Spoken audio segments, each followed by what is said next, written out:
1947 میں پاکستان بنا اور کشمیر کا مسئلہ تب سے ہے، اور 1948 میں اسرائیل کی شکل میں ایک ریاست کو مسلط کر دیا گیا عرب فلسطینیوں کے اوپر، جس کا وجود اس سے پہلے تھا ہی نہیں۔ اور ان دونوں ریاستوں نے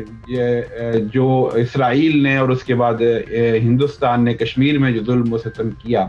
70 سال ہو گئے ہیں، مگر کیا وجہ ہے کہ آج تک یہاں مسلمانوں کو ان کا حق نہیں مل سکا؟ تو اس کی ایک وجہ یہ ہے کہ بدقسمتی سے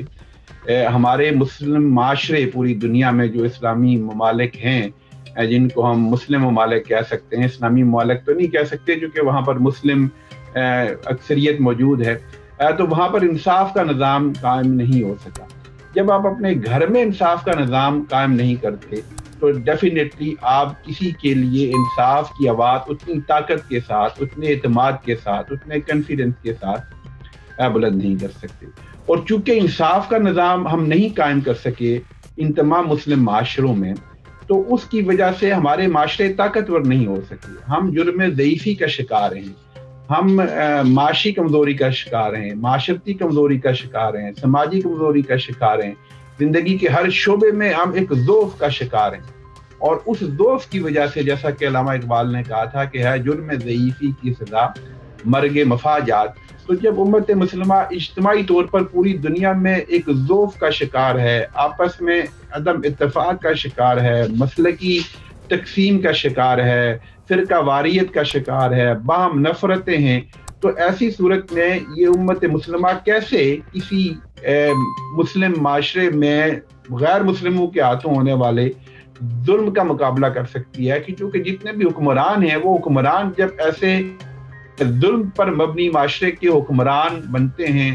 ظلم کے نظام کے ذریعے حکمران بنتے ہیں، ان کا اقتدار ظلم کی وجہ سے قائم رہتا ہے، اپنے شہریوں کو جب وہ انصاف نہیں دیتے تو وہ اپنے اقتدار کو برقرار رکھنے کے لیے اپنے عوام سے طاقت نہیں لیتے، بلکہ انہیں پھر بڑی عالمی طاقتوں سے طاقت لینا پڑتی ہے۔ اور جب بڑی عالمی طاقتوں کی آشیرواد حاصل کرتے ہیں اپنے اقتدار کو برقرار رکھنے کے لیے یا اقتدار میں آنے کے لیے، تو پھر ان کے وہ حق کی صدا بلند نہیں کر سکتے طاقت کے ساتھ اور قوت کے ساتھ۔ اور جب وہ آواز بلند نہیں کر سکتے تو ظاہر ہے مظلوموں کے حق کے لیے بھی وہ کچھ کام نہیں کر سکتے، کیونکہ عالمی طاقتیں جو ہیں یہ تو پوری دنیا کو علم ہے، اور پوری دنیا جانتی ہے کہ آج بھی اگر اسرائیل کی ریاست، اس کی آبادی، اس کا رقبہ وہ کتنا ہے، اور وہ کیسے وہاں پر بیٹھ کے غنڈہ گردی کے ذریعے فلسطینیوں کو گھر سے نکال رہے ہیں، ادھر آئے دن اپنے علاقوں کو توسیع کر رہے ہیں، لوگوں کو ان کے گھروں سے، ان کے شہروں سے نکال رہے ہیں، ظلم کر رہے ہیں، ان کے اوپر تشدد کر رہے ہیں، کیا کچھ نہیں ہو رہا، لیکن وہ کیسے کر پا رہا ہے؟ اس کی وجہ یہ ہے کہ اسے عالمی طاقتوں کی آشیرواد حاصل ہے، اسے عالمی طاقتوں کی پشتائی حاصل ہے۔ اور یہی حال انڈیا میں بھی ہے کہ انڈیا میں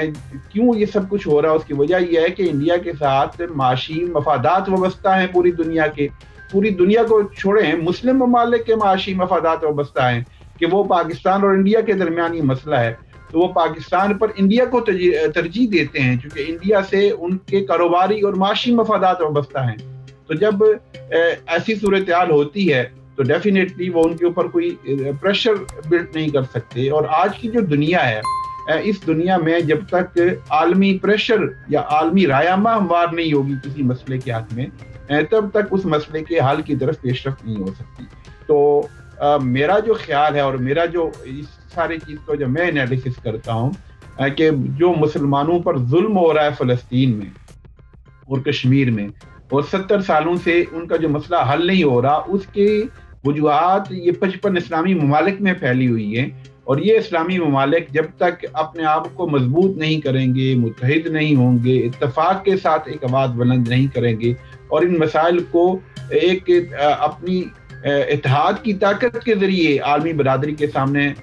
لے کر نہیں جائیں گے اور وہاں کوئی فیصلہ کن کردار ادا نہیں کریں گے، تب تک یہ بیچارے مسلمان ظلم کا شکار ہوتے رہیں گے۔ ہاں، کچھ اور ڈائنامکس ہیں دنیا میں جو بدل رہی ہیں، رائے عامہ کے جو اظہار کے ذرائع ہیں وہ اب سوشل میڈیا کی وجہ سے عام ہو رہے ہیں۔ اس طرح کی پابندیاں جیسے پہلے ہوتی تھی کہ لوگوں کو علم ہی نہیں ہوتا تھا کہ کیا ہو رہا ہے، تو اس کی وجہ سے صورتحال میں کچھ تبدیلی آ رہی ہے. جیسے ابھی فلسطین کے اوپر اسرائیل نے حملہ کیا اور پوری دنیا میں سوشل میڈیا کے ذریعے ان کے مظالم پہنچے اور پوری دنیا کے جو باضمیر لوگ تھے ان کا تعلق کسی بھی مذہب سے تھا, وہ مسلمان تھے یا مسیحی تھے یا یہودی تھے جو نفرت کی بات نہیں کرتے, یا دیگر مذاہب کے ماننے والے تھے, یا ایسے بھی لوگ جن کا کوئی مذہب ہی نہیں تھا, انہوں نے بھی فلسطینیوں کے حق میں آواز بلند کی. اور ایک ایسا پریشر بلٹ ہوا اسرائیل کے اوپر پوری دنیا سے کہ اس کو 11 دنوں کے اندر اندر خود جو جنگ شروع اس نے کی تھی اس جنگ کو اسے بند کرنے کا, ختم کرنے کا فیصلہ کرنا پڑا. اور وہ میں سمجھتا ہوں کہ فلسطین کے جو حریت پسند ہیں ان کی ایک فتح تھی کہ ایک عالمی طاقت کی آشیرواد جس اسرائیل کو حاصل ہے اور جو ہمیشہ ظلم کرتا رہا ہے, اس دفعہ اس کو اس ظلم کا یا اس جنگ کا خاتمہ کرنا پڑا, عارضی جنگ بندی کرنی پڑی. اگرچہ مسئلہ تو حل نہیں ہوا, لیکن ایک بات ڈیفینیٹلی سامنے آئی ہے کہ اب دنیا بدل رہی ہے. اور اگر ہم مسلم ممالک اور مسلم جو لوگ پوری دنیا میں ان فلسطینیوں کا درد رکھتے ہیں, کشمیریوں کا درد رکھتے ہیں, ان کے بارے میں سوچتے ہیں, تو اگر سوشل میڈیا کا استعمال کریں اور ہمارے حکمران اگر نہیں کرتے تو عوام خود آگے بڑھیں, عوام کا شعور بیدار کیا جائے, عوام کو منظم کیا جائے. جیسے آپ کا یہ پلیٹ فارم ہے, یہ ایک فورم ہے, یہ بھی اسی کوشش کا ایک تسلسل ہے, اسی کا ایک حصہ ہے کہ عوام کو موٹیویٹ کیا جائے, عوام کو موبیلائز کیا جائے, عوام تک حقیقت حال پہنچائی جائے. اور اس کے ذریعے سوشل میڈیا کے جو ٹولز ہیں ان کو استعمال کرتے ہوئے ہم ایک ایسی آواز ڈیفینیٹلی اٹھا سکتے ہیں پوری دنیا پر کہ جس کے بہرحال اثرات ہوں گے. اور ہم تو کم از کم اپنا کردار ادا کریں گے, لیکن مسئلے کا حتمی حل اور دائمی حل تبھی ممکن ہوگا کہ جب ہمارے مسلم ممالک مل کر اس کے اوپر کوئی آواز بلند کریں. اگر آپ کو ہماری ویڈیو اچھی لگی تو چینل کو سبسکرائب کر کے بیل آئیکن پریس کر دیں تاکہ ہر آنے والی نئی ویڈیو آپ تک بر وقت پہنچتی رہے. شکریہ.